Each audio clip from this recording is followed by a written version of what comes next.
Hello guys, नमस्कार। मैं हूं पोकर राम बामणिया और आप देख रहे हैं Bamania biology and news.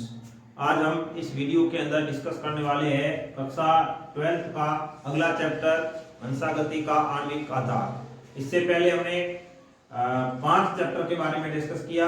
Next वंशागति का जो आणविक आधार है उस चैप्टर के बारे में हम डिस्कस करने जा रहे हैं। तो सर्वप्रथम जो वंशागति है, वंशागति का मतलब हेरिडिटी। वंशागति का मतलब है लक्षणों का एक पीढ़ी से दूसरी पीढ़ी तक जाना।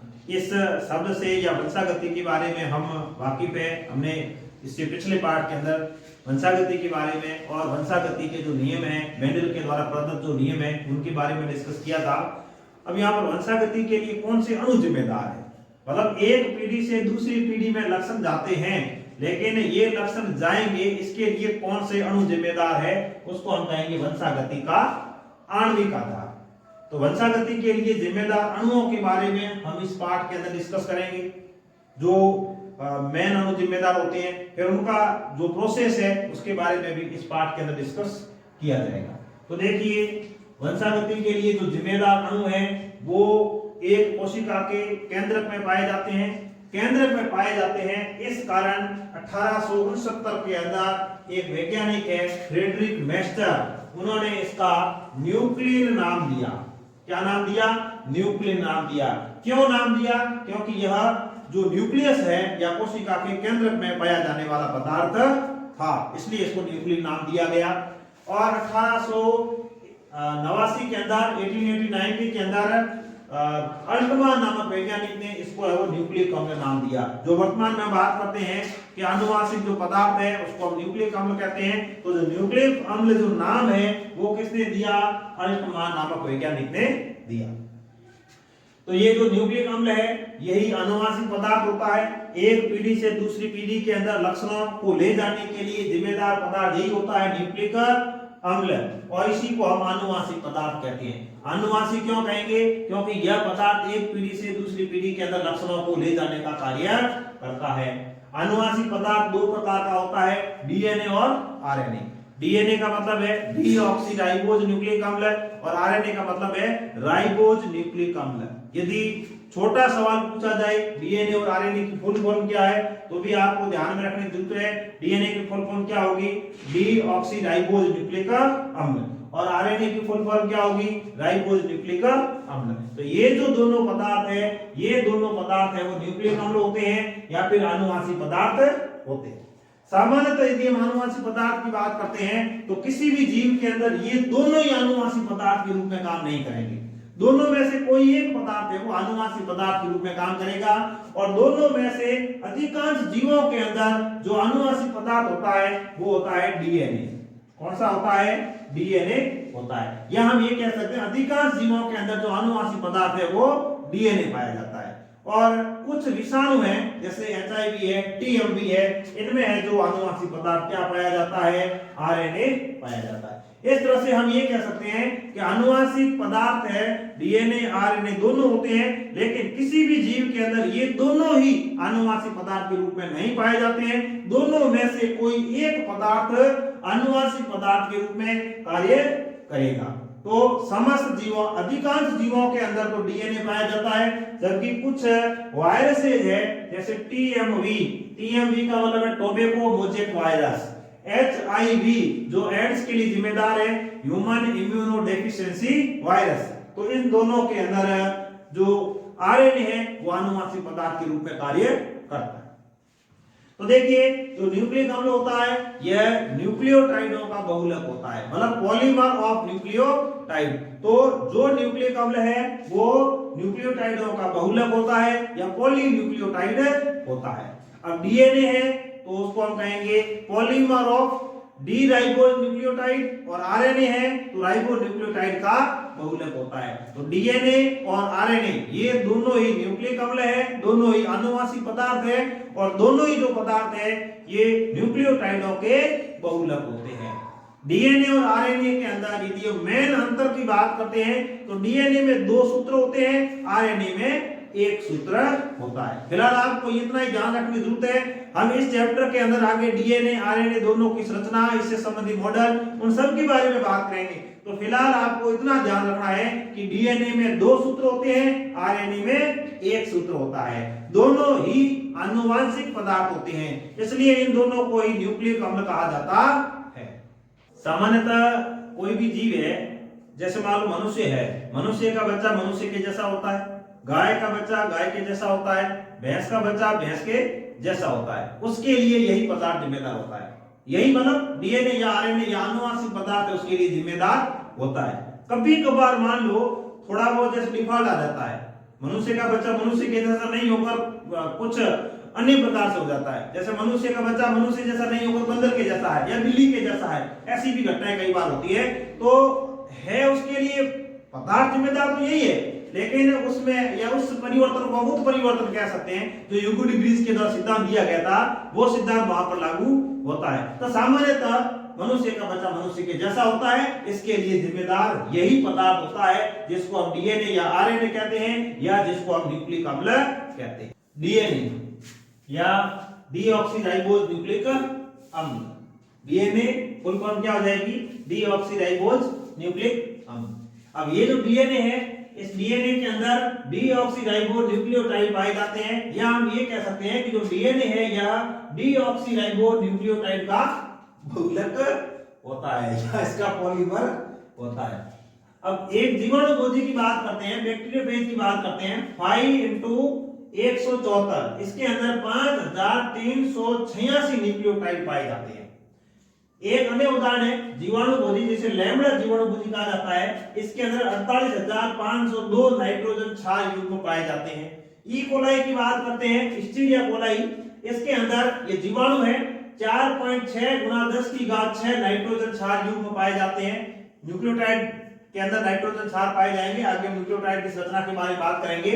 मनुष्य के अंदर बात करते हैं अगुणित डीएनए, अगुणित का मतलब है आधा डीएनए, जितने गुणसूत्र है जैसे 46 गुणसूत्र है, उसके जो आधे गुणसूत्र है उसको अगुणित कहते हैं। तो अगुणित जो डीएनए है उसमें 3.3 × 10⁹ क्षार युग्म पाए जाते हैं, ये अगुणित है। यदि हम द्विगुणित की बात करते हैं, द्विगुणित की बात करेंगे तो इसको 2 से गुणा कर देंगे, 6.6 × 10⁹ ये है वो द्विगुणित डीएनए के अंदर पाए जाने वाले नाइट्रोजन क्षार युग्म होते हैं। तो इस तरह से जो डीएनए है, डीएनए डीऑक्सीराइबो न्यूक्लियोटाइड का जो बहुलक है, इस तरह से एक डीएनए के अंदर या मनुष्य के जो अगुणित डीएनए उसके अंदर इतने नाइट्रोजन क्षार युग्म पाए जाते हैं।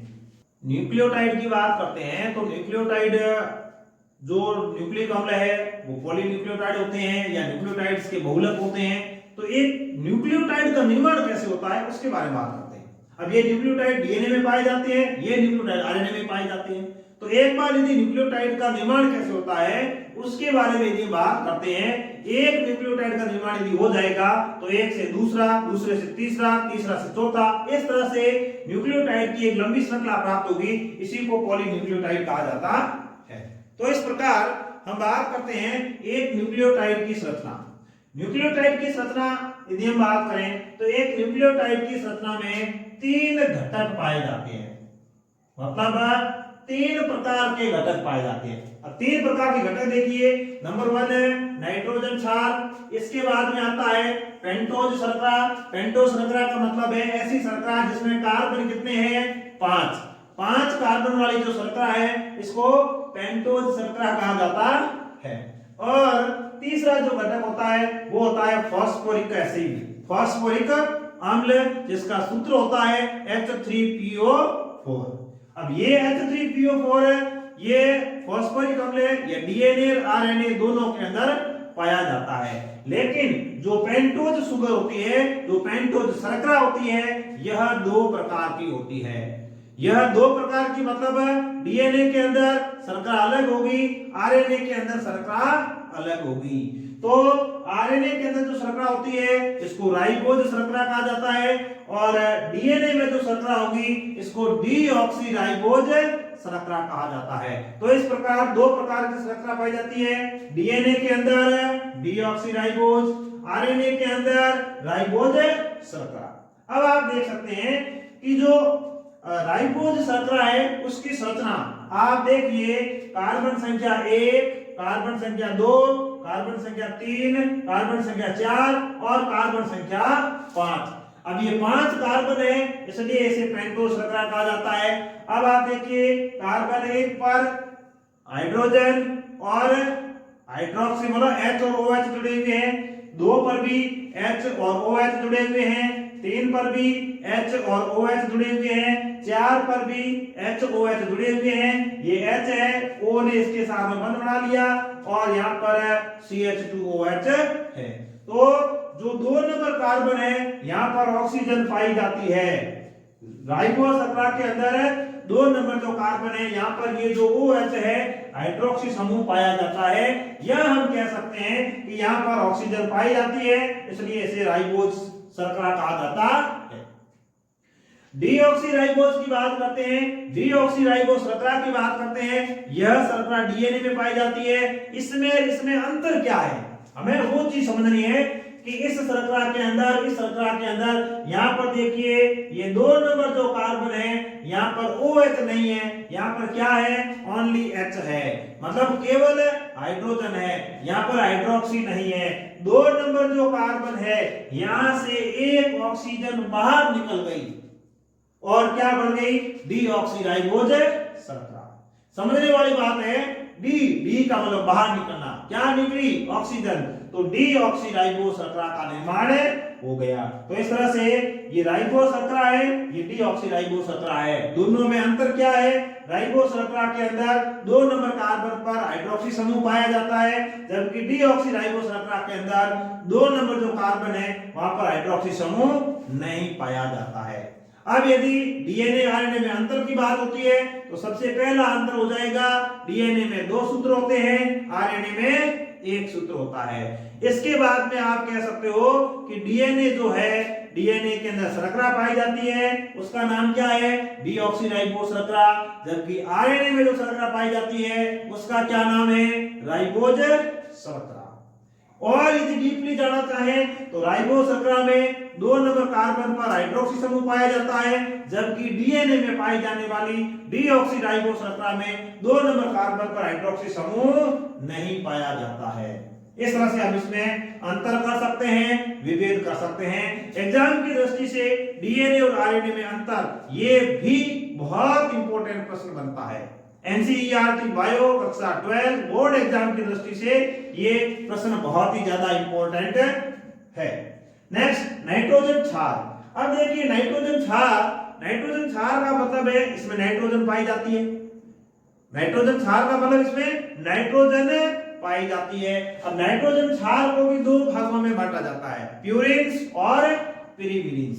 प्यूरिन्स और पिरीमिडिन्स। अब इन दोनों के अंदर ही वलय वाले यौगिक पाए, ये नाइट्रोजन क्षार है, वलय वाले यौगिक होते हैं। प्यूरिन्स है, प्यूरिन्स के अंदर 2 वलय पाई जाती है, जबकि पिरीमिडिन्स है, इसके अंदर 1 वलय पाई जाती है। प्यूरिन्स में 2 वलय, पिरीमिडिन्स में 1 वलय। अब ध्यान रखना है, प्यूरिन्स जो है उसमें 2 नाइट्रोजन क्षार आते हैं, एडिनिन और ग्वानिन। तो एडिनिन और ग्वानिन ये कौन से नाइट्रोजन क्षार है, ये प्यूरिन्स है। और यदि पिरीमिडिन्स की बात करते हैं तो इसमें 3 प्रकार के नाइट्रोजन क्षार आते हैं, साइटोसिन, थायमिन और यूरेसिल। पिरीमिडिन्स 3 प्रकार के नाइट्रोजन क्षार, साइटोसिन, थायमिन और यूरेसिल। अब हम यहां पर डिस्कस करेंगे कि ये जो प्यूरिन्स में 2 प्रकार की नाइट्रोजन क्षार पाई जाती है, इसमें से डीएनए में कौन सी पाई जाती है और आरएनए में कौन सी पाई जाती है। तो प्यूरिन्स दोनों में कॉमन है, प्यूरिन्स 2 प्रकार की पाई जाती है, एडिनिन और ग्वानिन। तो ये एडिनिन और ग्वानिन दोनों ही डीएनए में भी पाई जाती है और दोनों आरएनए में भी पाई जाती है। तो इसमें कोई ज्यादा सोचने वाली बात नहीं है। प्यूरिन्स के अंदर जो 2 नाइट्रोजन क्षार पाई जाती है, ये डीएनए में दोनों पाई जाती है और आरएनए में भी दोनों ही पाई जाती है। लेकिन जो पिरीमिडिन्स है, इसमें जो 3 प्रकार की नाइट्रोजन क्षार है, 2 प्रकार की डीएनए में पाई जाती है और 2 है वो आरएनए में पाई जाती है। तो देखिए डीएनए के अंदर जो 2 नाइट्रोजन क्षार पाई जाती है वो है साइटोसिन और थायमिन। आरएनए में जो पाई जाती है उसका नाम है साइटोसिन और यूरेसिल।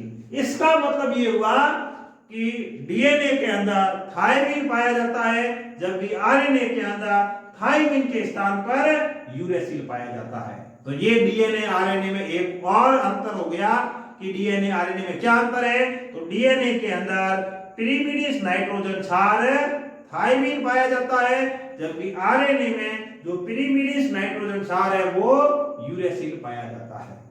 अब दोनों में कॉमन कौन सा है? साइटोसिन। ऐसा पिरिमिडीन नाइट्रोजन क्षार जो डीएनए में पाया जाता है और आरएनए में भी पाया जाता है, उसका नाम क्या है? साइटोसिन। क्लियर है? तो ये तीन प्रकार के जो घटक है, तीन प्रकार के घटक से मिलकर न्यूक्लियोटाइड का निर्माण होता है। तो इस प्रकार एक न्यूक्लियोटाइड की जो संरचना की बात करते हैं तो उसमें तीन प्रकार के घटक पाए जाते हैं, नाइट्रोजन क्षार और पेंटोज शर्करा और फास्फोरिक अम्ल। न्यूक्लियोटाइड के बारे में बात करें तो न्यूक्लियोटाइड के तीन घटक होते हैं, अभी हमने बात की, नाइट्रोजन क्षार और पेंटोज शर्करा और फास्फोरिक अम्ल। तो देखिए इसमें जो न्यूक्लियोटाइड का निर्माण होगा उससे पहले आप देखो नाइट्रोजन क्षार और पेंटोज शर्करा ये दोनों ग्लाइकोसाइडिक बंध के द्वारा जब आपस में जुड़ेंगे तो न्यूक्लियोसाइड का निर्माण होगा। सबसे पहले नाइट्रोजन क्षार और पेंटोज शर्करा ये आपस में ग्लाइकोसाइडिक बंध के द्वारा जुड़ेंगे तो किसका निर्माण होगा? न्यूक्लियोसाइड का निर्माण होगा। और इस न्यूक्लियोसाइड से H3PO4 मतलब फास्फोरिक अम्ल फास्फोएस्टर बंध के द्वारा जुड़ेगा तो न्यूक्लियोटाइड का निर्माण होता है। तो इस तरह से एक न्यूक्लियोटाइड का निर्माण होता है। नाइट्रोजन क्षार और पेंटोज शर्करा मिलकर न्यूक्लियोसाइड का निर्माण होगा। न्यूक्लियोसाइड से जब फास्फोरिक अम्ल जुड़ेगा तो न्यूक्लियोटाइड का निर्माण होगा। ऐसे हम शॉर्ट में कहें न्यूक्लियोटाइड कैसे बनेगा? तो न्यूक्लियोटाइड का निर्माण न्यूक्लियोसाइड के साथ में फास्फोरिक अम्ल के जुड़ने से होता है। यहाँ पर बीच में बंध बनेगा जिसको फास्फोएस्टर बंध कहा जाएगा। और न्यूक्लियोसाइड का निर्माण कैसे होगा? न्यूक्लियोसाइड का निर्माण होगा नाइट्रोजन क्षार और पेंटोज शर्करा के द्वारा होगा। बीच में कौन सा बंध बनेगा? ग्लाइकोसाइडिक बंध। इस तरह से न्यूक्लियोटाइड की बात करते हैं तो न्यूक्लियोटाइड के अंदर दो प्रकार के बंध बनते हैं, फास्फोएस्टर बंध और ग्लाइकोसाइडिक बंध। ग्लाइकोसाइडिक बंध से क्या बनेगा? न्यूक्लियोसाइड। और ये फास्फोएस्टर बंध से क्या बनेगा? न्यूक्लियोटाइड। अब दो न्यूक्लियोटाइड, एक न्यूक्लियोटाइड और फिर दूसरा न्यूक्लियोटाइड, ये दोनों जो न्यूक्लियोटाइड है ये भी फास्फोरिक अम्ल से ही बंध बनाएंगे तो इसको हम फास्फोडाइएस्टर बंध कहेंगे। एक पॉलीन्यूक्लियोटाइड श्रृंखला का निर्माण होगा तो उसमें फास्फोडाइएस्टर बंध पाया जाएगा। अब आप देखिए अलग अलग नाइट्रोजन क्षार लेते हैं। सबसे पहले एडेनिन, हमने नाइट्रोजन क्षार लिया एडेनिन और डीऑक्सीराइबोज शर्करा, इन दोनों को या इन दोनों के बीच में जो ग्लाइकोसाइडिक बंध बना तो इससे जो न्यूक्लियोसाइड का निर्माण हुआ उसका नाम है डीऑक्सी एडिनोसिन। जो न्यूक्लियोसाइड का निर्माण हुआ उसका नाम क्या है? Deoxy adenosine. और जब इसके साथ में H3PO4 जुड़ता है तो न्यूक्लियोटाइड का निर्माण होता है और उस न्यूक्लियोटाइड का निर्माण है डीऑक्सी एडिनोसिन मोनोफॉस्फेट। मतलब H3PO4 है, इसका फॉस्फेट इसके साथ जुड़ेगा, क्योंकि एक फॉस्फेट जुड़ेगा इस वजह से इसे डीऑक्सी एडिनोसिन मोनोफॉस्फेट कहा जाता है। और यह एक प्रकार का न्यूक्लियोटाइड है। क्योंकि हमारे पास में चार प्रकार के नाइट्रोजन क्षार है या डीएनए के अंदर जो चार प्रकार के नाइट्रोजन क्षार पाए जाते हैं तो यहाँ पर जो न्यूक्लियोटाइड बनेंगे वो भी चार प्रकार के बनेंगे। तो देखिए नेक्स्ट दूसरा जो नाइट्रोजन क्षार है वो है ग्वानिन। ग्वानिन डीऑक्सीराइबोज शर्करा से क्रिया करेगा या ग्वानिन डीऑक्सीराइबोज शर्करा से ग्लाइकोसाइडिक बंध के द्वारा जुड़ेगा तो न्यूक्लियोसाइड का निर्माण होगा और इस न्यूक्लियोसाइड का नाम क्या हो जाएगा? डीऑक्सीग्वानोसिन। अब ये जो न्यूक्लियोसाइड है डीऑक्सीग्वानोसिन ये H3PO4 के साथ में फास्फोएस्टर बंध बनाएगा तो न्यूक्लियोटाइड का निर्माण होगा और इस न्यूक्लियोटाइड का क्या नाम हो जाएगा? डीऑक्सीग्वानोसिन मोनोफॉस्फेट। डीऑक्सीग्वानोसिन मोनोफॉस्फेट। इसी तरह से तीसरा जो नाइट्रोजन क्षार है जिसको हम कहते हैं थायमीन। थायमीन डीऑक्सीराइबोस शर्करा के साथ ग्लाइकोसाइड बंध बनाएगा तो न्यूक्लियोसाइड का निर्माण होगा और इस न्यूक्लियोसाइड का नाम क्या हो जाएगा, डीऑक्सीथाइमिडीन। और ये डीऑक्सीथाइमिडीन H3PO4 के साथ में फॉस्फोएस्टर बंध बनाएगा तो एक न्यूक्लियोटाइड का निर्माण होगा। इस न्यूक्लियोटाइड का नाम हो जाएगा डीऑक्सीथाइमिडीन मोनोफॉस्फेट, डीऑक्सीथाइमिडीन मोनोफॉस्फेट। नेक्स्ट है साइटोसिन। नेक्स्ट जो नाइट्रोजन क्षार है उसका नाम है साइटोसिन। यह साइटोसिन डीऑक्सीराइबोस शर्करा के साथ में ग्लाइकोसाइडिक बंध बनाकर जुड़ता है तो एक न्यूक्लियोसाइड का निर्माण होगा जिसका नाम है डीऑक्सीसाइटिडीन। अब ये जो डीऑक्सीसाइटिडीन न्यूक्लियोसाइड है ये H3PO4 के साथ में फॉस्फोएस्टर बंध बनाएगा तो एक न्यूक्लियोटाइड का निर्माण होगा जिसका नाम है डीऑक्सीसाइटिडीन मोनोफॉस्फेट। इस तरह से एक डीएनए की बात करते हैं तो उसमें 4 प्रकार के न्यूक्लियोटाइड होते हैं। 4 प्रकार के कौन से? जो न्यूक्लियोटाइड एडेनिन नाइट्रोजन क्षार से बनता है उसका नाम है deoxy adenosine monophosphate.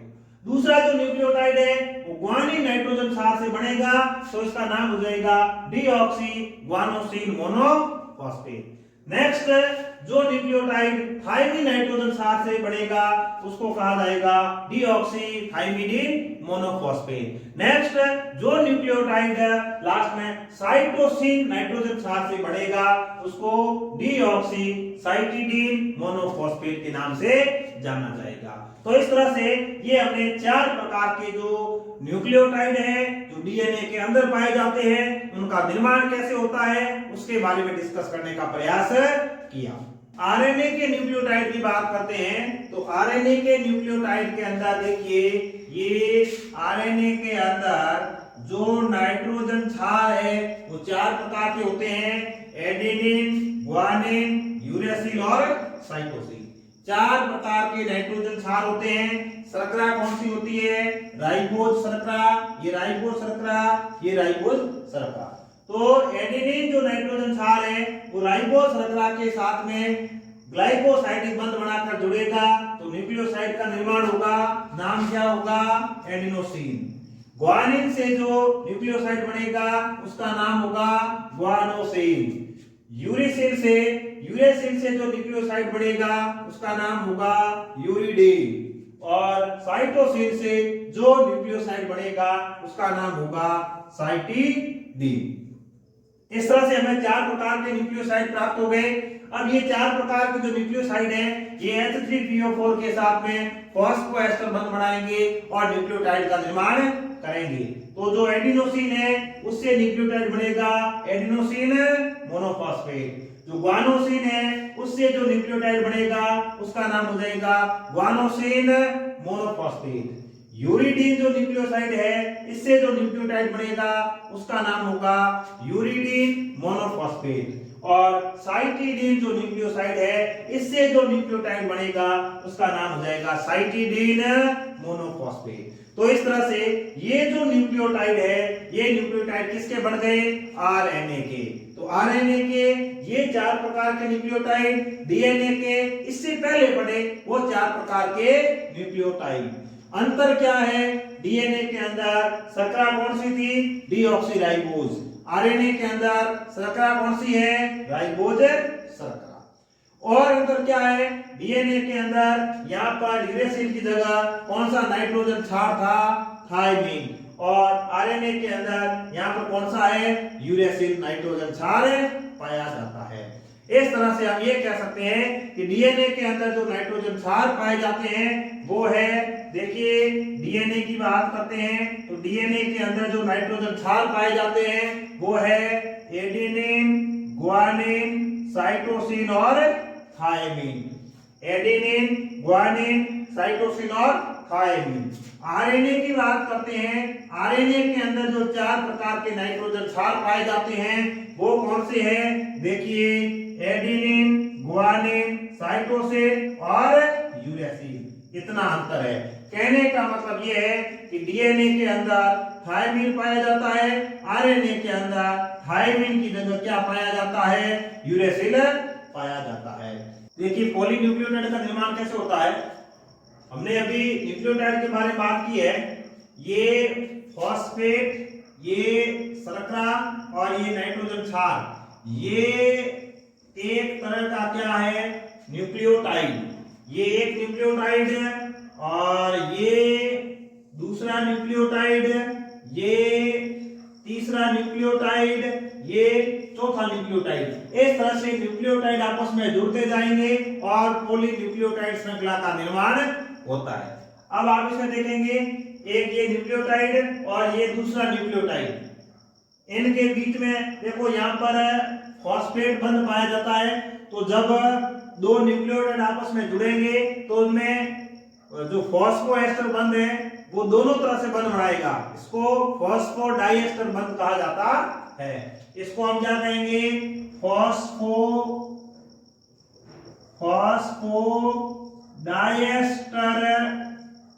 Bond, phosphodiester bond बनता है।